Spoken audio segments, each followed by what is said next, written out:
What is up, ladies and gentlemen? Welcome back to another episode of the Codec. I'm your host, Daly, and today we are joined by Miss Jacqueline. How are you doing today? Hi, I'm doing really well. Thanks for having me.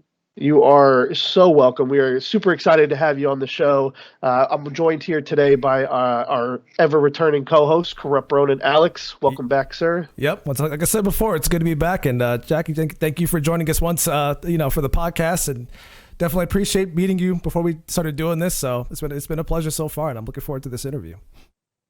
Cool, me too. Thank you.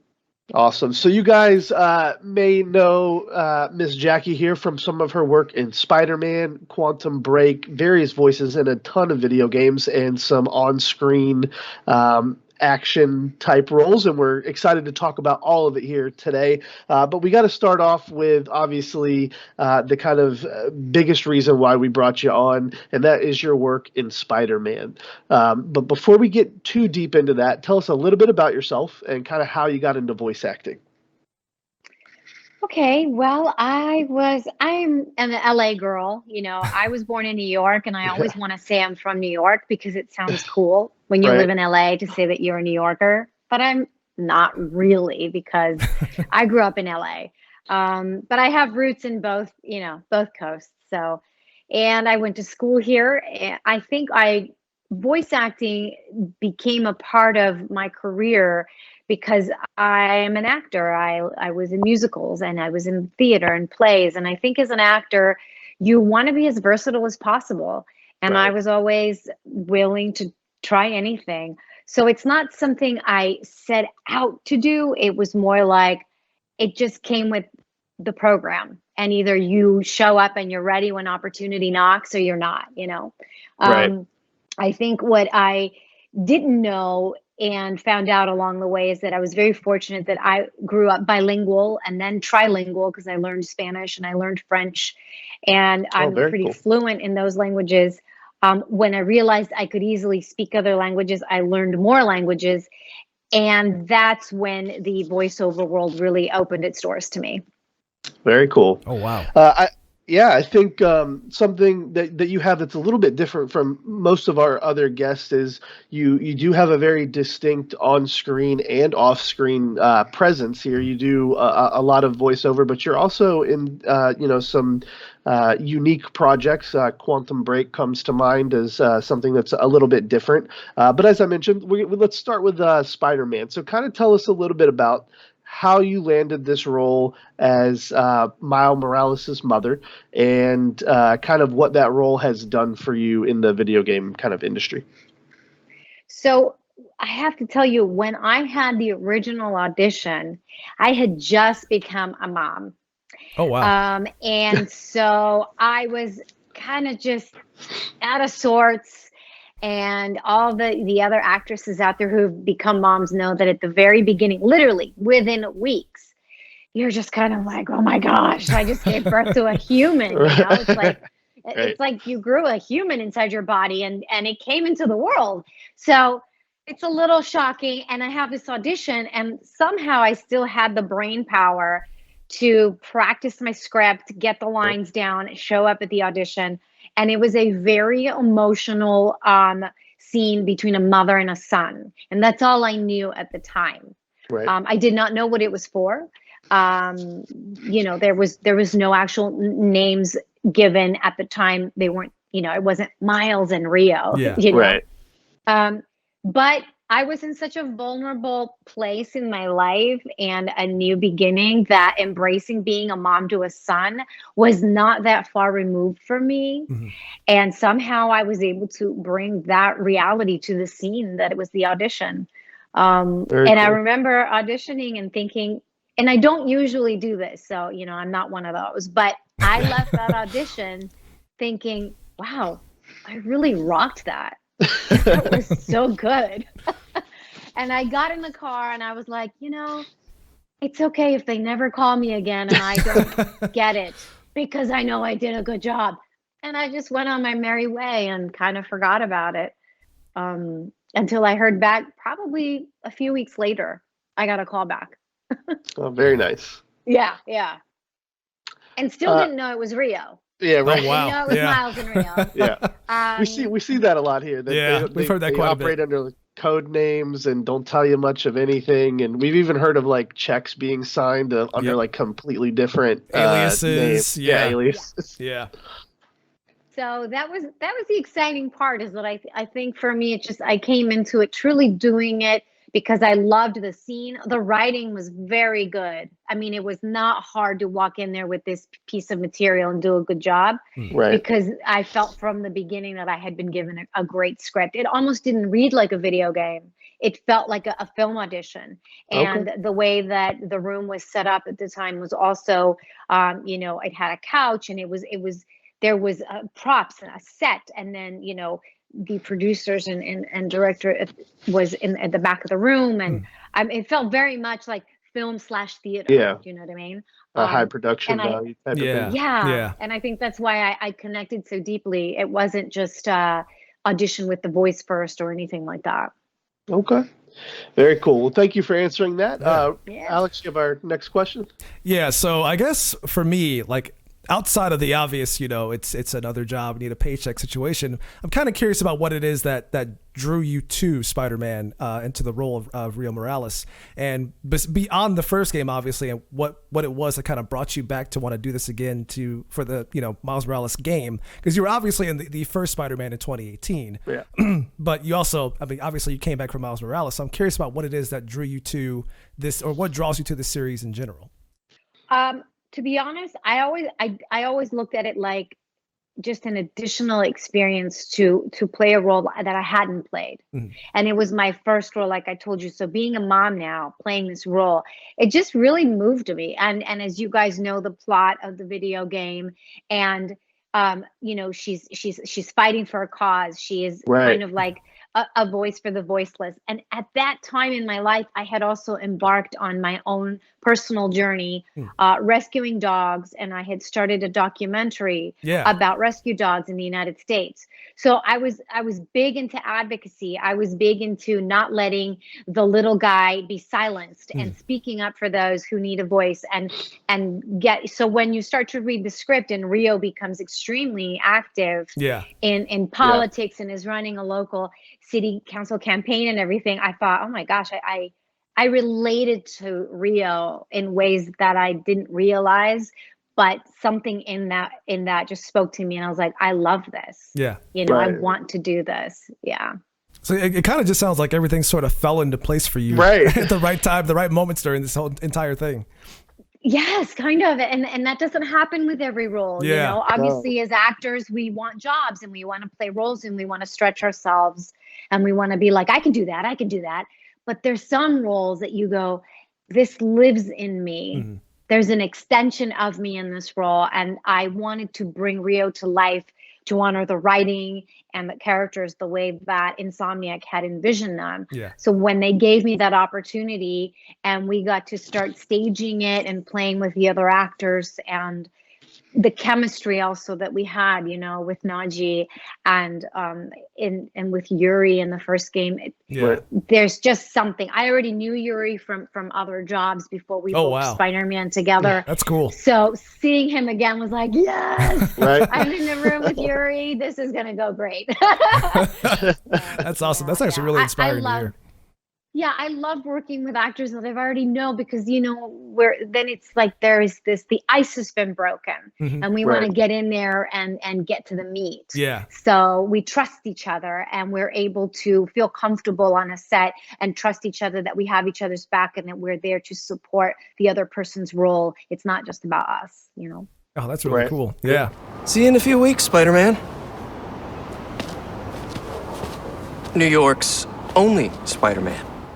So what I wanted to talk about before we kind of switch subjects is just the way that this game kind of evolved. As Alex mentioned, it was a kind of smaller role in the original Spider-Man game that this role kind of evolved from. I think a lot of gamers, myself included, didn't really kind of see the Miles Morales shift coming. We thought maybe we'd get another Spider-Man game eventually, but not one solely focused on this particular these particular characters. Yeah. So for you, when they called you back and they said, okay, we're going to do this again so shortly after the first game, at what point did you kind of realize that this was going to be a more prominent role and a bigger kind of step within the Spider-Man kind of universe?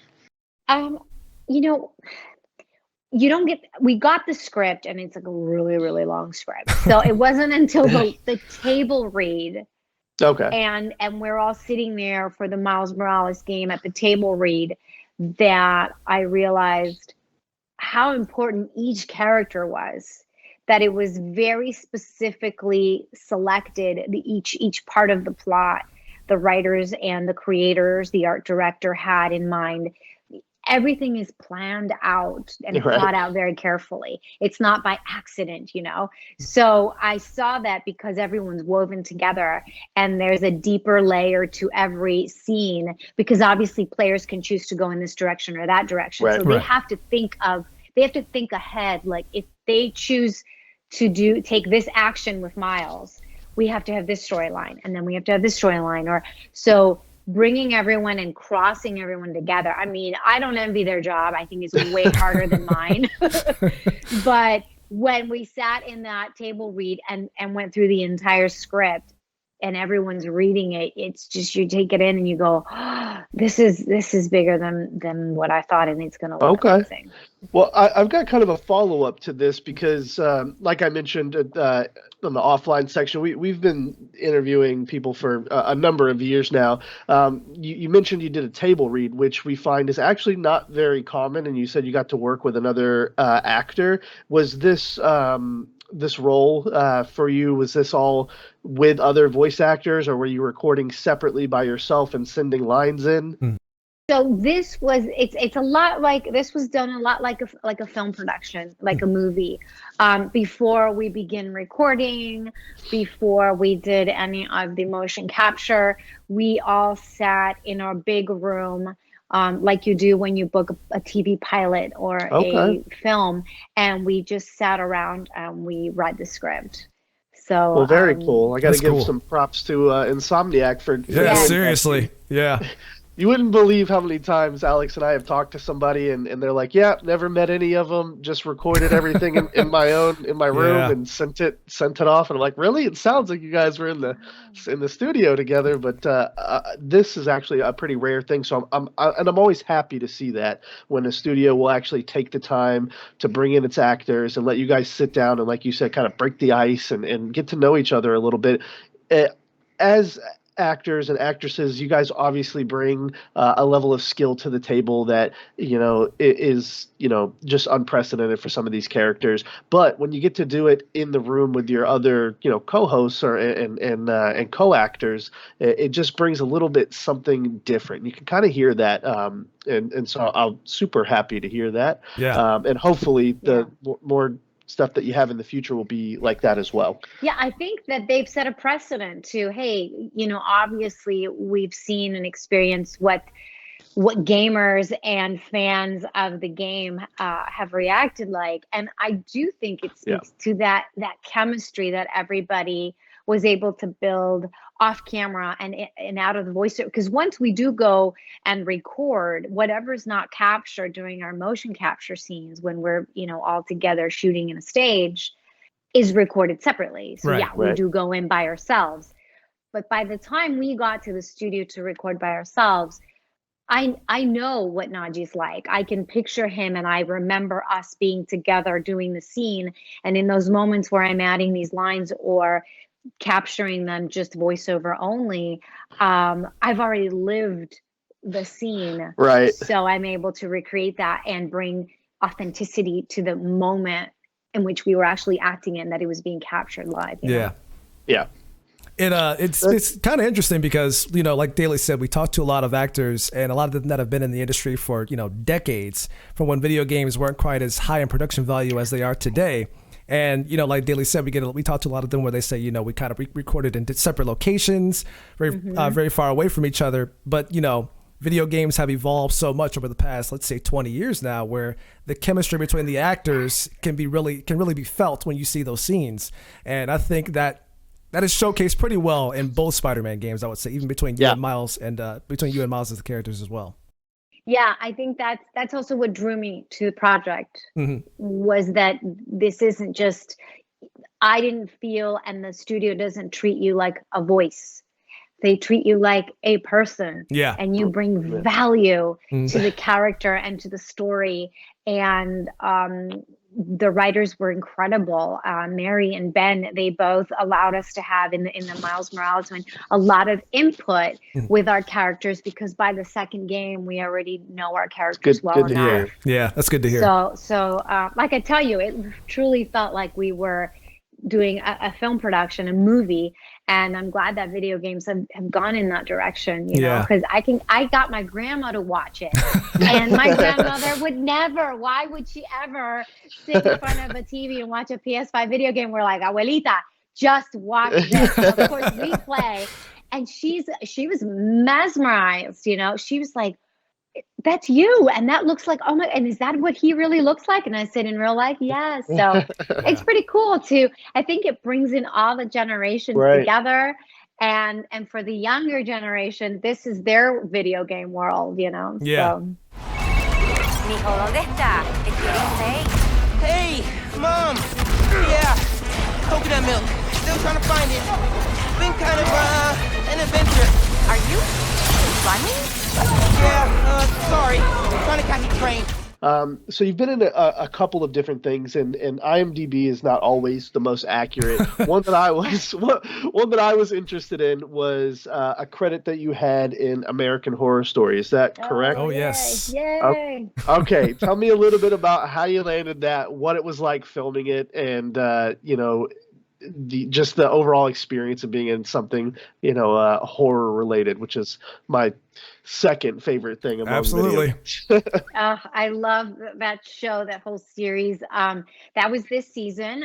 So it's just the season that ended, I guess, started in an episode. And again, it's one of those, and I feel like I'm the one landing all the projects where I'm like, I can't talk about it, and I can't post about it until after it's aired, you know? Right. But I remember auditioning for it, and I just had the scene. I mean, you don't get the script, you don't get anything except your scene. And I knew what it was for, and you sign a bunch of NDAs. And nowadays, you know, because we're still in the semi-post-COVID era of working safely, we're still sending auditions on tape. So we film them at home and we send them off. Oh, wow. And c'est la vie, like you either hear back or you don't. So it was a couple weeks, and you know, I send so many, and I work on auditions at night weekly, that I just, you prepare it, you send it off, and you have to forget about it because you're moving on to the next thing. Yeah. And that one came back, and I have to tell you, it is one of my absolute favorite shows. And I never do these posts, but I remember posting that night. I was so tired and I was waiting for it to load. And I went on a little video and I was like, oh my gosh, I just auditioned for like one of my favorite shows and I can't talk about it. And I'm uploading the audition now. And I was like, fingers crossed. And I posted that. And that was like all I could say, right? Not thinking that out of all the auditions I've sent out, that was the one that I recently got. And I was really excited. It was fantastic to work on this show. For me, the horror of it is in the reality of it, and in the, like, you don't know what's coming next. You don't know what's coming next. And it's shot that way. It was really cool. This season obviously had to do with, you know, Aliens, the double feature. I was in the second half of it, and I played a doctor that gets surprised by things she's never, ever seen before, doesn't know quite what to do, and faces a very traumatic end due to the fact that she knows too much. For anyone who hasn't seen it, I won't spoil it. Very cool. That's awesome. Like I said, not a normal topic for our show, but just, you know, when you see something like that crosses over into something that you love so much, and we can't help it but talk about it. So very cool. I'm excited to watch it. I haven't caught up on this new season just yet, but same. I'm definitely gonna check it out. You'll love it. You'll love it. It's a great season from episode 1 to the end. Yeah. So to stay on the topic about, you know, the work that you've done on screen work, I'm kind of curious, and I tend to ask actors this a lot who have done video games and on screen work. But What would you say has been the biggest challenge or learning lesson for you when it comes to when moving from, let's say, the regular on-screen work to what you do in video games, say Miles Morales, for example? I will tell you right away, because I know it's doing a scene like you're really in the scene with all the props and everything that you see and you're talking about. Without any of that, but you also have a ton of equipment on your body. So it's added weight. It's very cumbersome. Right. You're acting like you and I sitting here with an interview and I'm just wearing this shirt, but instead I'm wearing like that was a real challenge for me. That was hard. Yeah. At first I'm like, whoa. I mean, we have these stretching exercises that we do as motion capture actors, and there's a whole routine. And at first I was like, why do we need to be doing this? This is way in the beginning, like years ago. And then I'm like, oh, I know why we have to. I mean, you get home and you're so sore, your muscles ache. Oh, wow. I mean, it's so easy. And for Rio, she was wearing, platform heel shoes. So Yeah. it wasn't the most comfortable. It's not, but I have to make it seem really normal and really natural. It becomes a part of me. And that's just, so our imaginations have to expand, and we really have to dig deep to really see and feel and be in our environment, even though all of it is not really there. Yeah. Wow. That's crazy. That's crazy to hear, because it's one of those things where you see it on screen when you're playing a game, for example, and it just kind of seems natural. But when you look at the behind the scenes, you just see them in like a studio or a warehouse or somewhere just kind of acting out the scene sometimes. And it's like, it's a very different vibe compared to what you see on the screen. So yeah, that's interesting to hear that. Yeah. And I think a lot of people, at least, in my family or people that are not gamers, that I explained a lot of this to when they saw the game, was that it's not like we just do the voice and then Insomniac goes in and draws everything. Yeah. No, we're actually filming all of that movement and staging and blocking and action. We're filming a lot of it. And then there's stunt people who come in, obviously, and do the really risky jumps and leaps and things. Yeah. And then that footage gets taken in, and somehow in that computer screen, these magical animators do their work, and they're just such amazing and talented heroes. I think they're the real magic makers, because they take what we do and turn it into what we see on the screen. There you go. So my next question it revolves around Quantum Break. Definitely a divisive game. It had some very interesting moments, but it did something that, games don't really do. It kind of combined this live action, choose your own adventure style story to it. So tell me, what was it like for you working on Quantum Break? Was it different than maybe working on something like Spider-Man, or did they attack that process the same way? That was really my first big introduction into this world of blending the two. Yes. And the hard part about it was how long it took to shoot in between the live action and the video game. And you had to remember, how did I establish this character? Because we're shooting the scenes that happened before, like earlier in the story, and we've already shot these scenes, and so you're completely shooting out of order. Yeah. And the fun part of that game was we got to go to Finland to do motion capture there, to do voice, and the live action was shot in Atlanta. So I mean, to me, that game was full of all kinds of adventure in real life. Right. I worked with incredible actors too, Lance Reddick, who is amazing. Yes, absolutely. And I loved playing a different role too, being a scientist. I love that they wrote a woman who was very smart, very much in charge. And Aidan Gillen, who, I don't know if you guys know, but from Game of Thrones. Yep. Obviously, I was thrilled to have been with him. Yes, they definitely didn't spare any expense. No, they really didn't. You guys there. Yeah. Yes, and for me, it was like, okay, I need to get my A game on, because these guys are the real deal. Yeah. It was fun. What is it that you're so threatened by, Martin?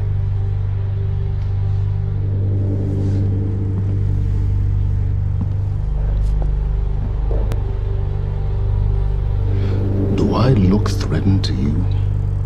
Well, that's awesome. I think Quantum Break gets a kind of a bad rap. It didn't score as high as some of the other stuff that you've been in, but I don't think it really had anything to do with the acting portions. I really enjoyed those cutscenes and just the idea of doing a game that way. It's different. It's not something that was prevalent before. There's rumors of it coming back and things like that. So hopefully some of the things that they've learned from the first game, they'll be able to implement in whatever their next project happens to be. For you as a voice actor and an actor, when you're doing these roles, what's kind of the most complicated part about doing these things? Is it the fact that the stuff isn't there in real life, or is it the amount of work that has to go into this? Probably because I come from a background of doing film and TV, the biggest challenge, but I've learned to maneuver and find my rhythm with each role and each game, is that at first it feels disconnected. Yeah. So you're doing the physical, you're doing the vocal, you have to have the emotional, and you have to remember where you were emotionally during the physical, during the voice. And so it's just all these parts, but you have to seamlessly deliver this performance so that when the animators and the directors and creators put it together, you've really taken the character from A to Z. Right. For me, that feels like a lot of pressure at first. So I get a little bit like, all right, I need to wrap my head around this. I mean, if you saw my scripts and the notes and the numbers and the coding of all my scripts, it's like a language all in itself, but it's the only way I can keep it together so that when I show up on set each time, I know what just happened. Have we shot it or have we not shot it? What's next? So it's really just that part of it has been the most challenging, but the fact that I've been able to do it time and time again now, obviously it's gotten easier, and now I look forward to it. Now I'm like, all right, give it to me. I can do this. Come on, Yeah. So it's really fun, and I love that I'm not the only one going through this. I'm sure all the other actors have their own way of approaching, their roles, but since we all have to go through the same process, I figure that's why with Spider-Man Miles Morales, it was so nice to get to be together and spend time together, either on set or doing the reads, because it brought the through line, especially the emotional and the storyline, connected us better to deliver our own performances. Staying on the topic of Quantum Break, what I'm curious about is, because it was this, and I like to call it like a transmedia thing, where it's, obviously it's the live action and the video game. Was this all shot at the same time, or was like a period between before, like for the video game and then doing the live action? How was that process like, basically? It was months apart. And I think, to be honest, they were ahead of their time, and they had big plans, and they were thinking outside the box at the time. It was very exciting.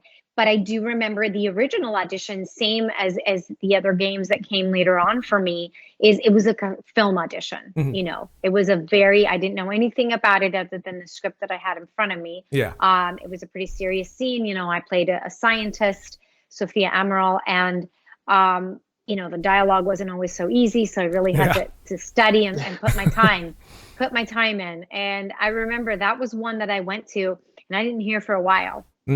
That was a really long process, and it took a long time to see it through, but I loved it. I got to go to Finland twice. I mean, I can't complain. It was such an adventure.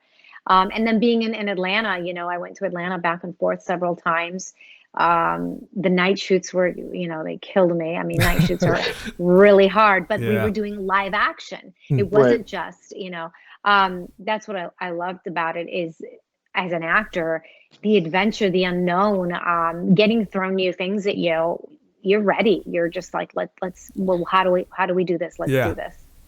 Also, shout out to the costume designers and the makeup artists, because before this interview, like I had to make sure, because I saw that you were in Quantum Break and IMDb, but as Daly said, you can't always trust IMDb with this kind of stuff.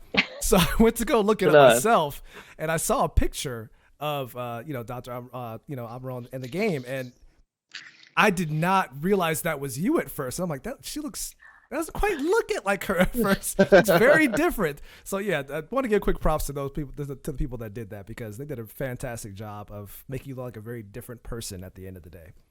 Yeah, they were great. And Yeah. we had to do wigs, and we had to do, makeup, because there's a very bloody scene in one of them with me and Aiden.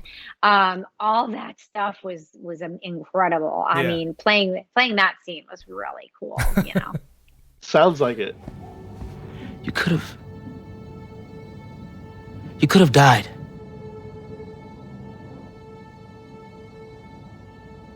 Our family doesn't give up. You know that.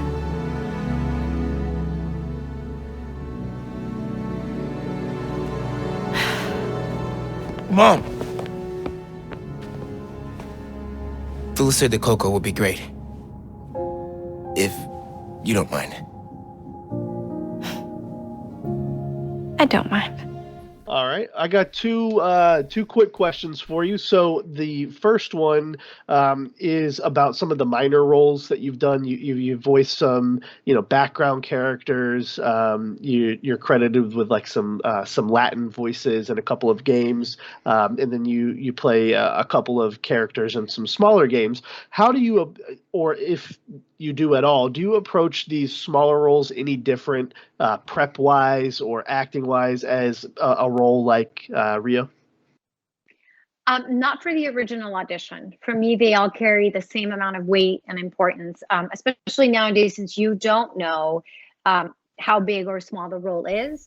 Right. You got to give it your all. As an actor, I never want to cheat myself and not deliver my best, because then I'd rather just not send it in if I'm not gonna, I do pass on some things, because sometimes I find that there are some things that come to me and I go, that's not me. Yeah. And I have to be honest with myself, because if I try and it's really not me and I can't get it, then I'm just putting out there things that I'm not proud of or that I don't want to audition with, because I don't want them to go, oh God, what was she thinking? Yeah. Yeah. It comes off as inauthentic. Yeah. Yeah. So, thankfully for the languages, I've gotten a lot of these smaller roles, and I love every single one of them.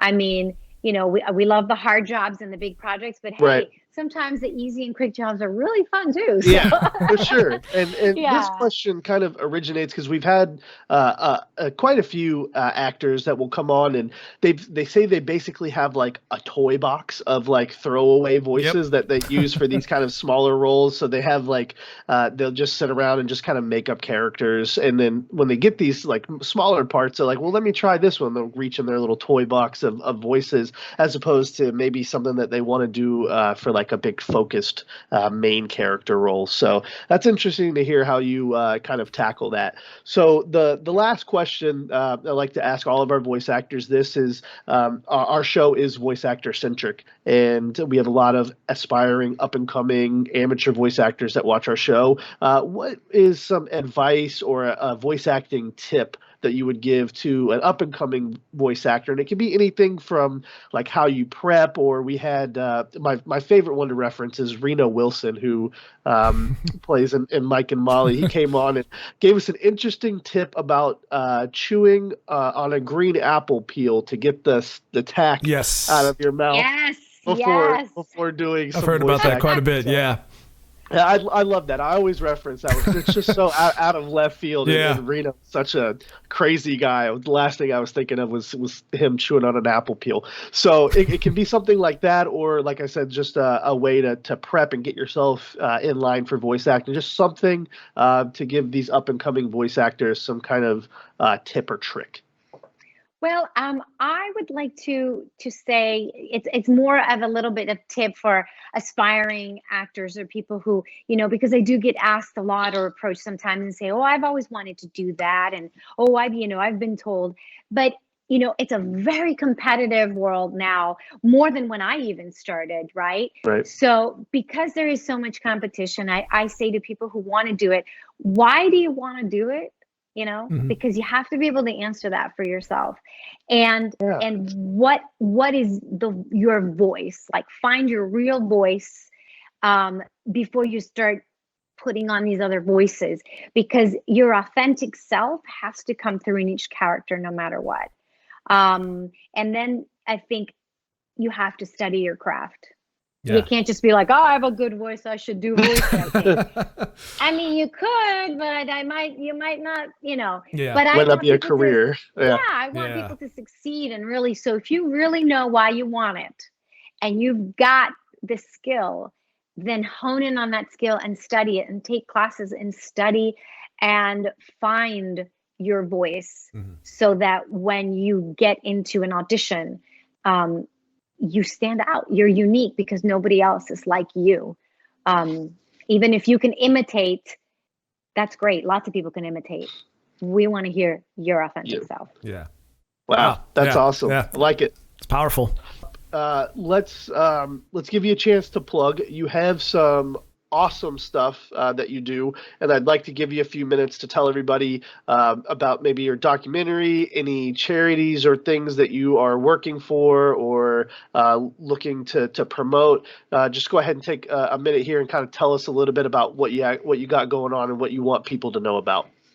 Oh, sure. Well, thank you. Aside from being an actor, I devote myself, because I have 6 rescue dogs. I have 5 pitty mixes and a pug.